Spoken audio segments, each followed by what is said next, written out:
along the way, you end up working with people who are so much more talented than you are that you just sort of follow their lead and try to mimic as much as possible.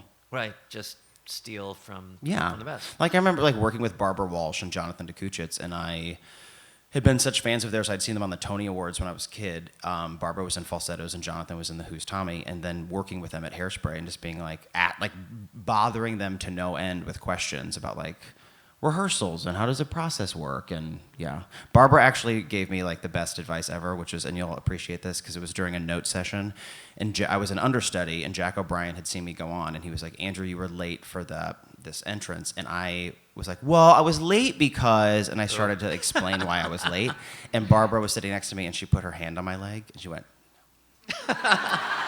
so I just stopped talking, and then afterwards she was like, just say thank you. She was at a note session, she was like, you can ask later. She was like, but don't ask in front of the whole company. And she was like, just say thank you. That's the most sort of humbling thing about this business, is that you see people that win Tony Awards or are nominated for Tony Awards, and then you're auditioning right next to them, and you don't have any credits, and you're like, why the f*** are you here? But that's part of it. That's all part of it. Yeah. This is kind of... This is really taking a turn. I'm sorry. I stopped auditioning for 2 years because I just couldn't. I was like, I'm tired of getting close to things and then not getting it. How did you first become associated with Trey and Matt? Just through an audition for the Book of Mormon. They called me. It was I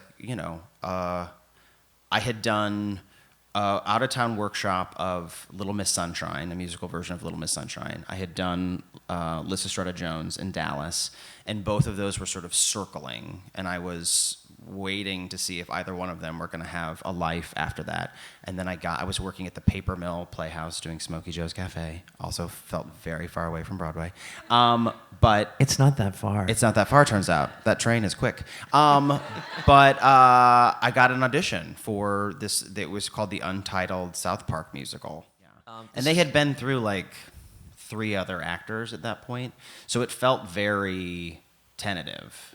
I didn't feel they didn't offer me a Broadway contract. They offered me a contract for a workshop. So I knew that they had no problem firing whoever was playing this part.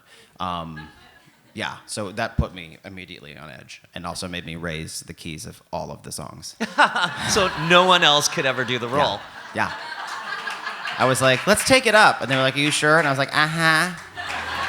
Let's make this as hard as possible.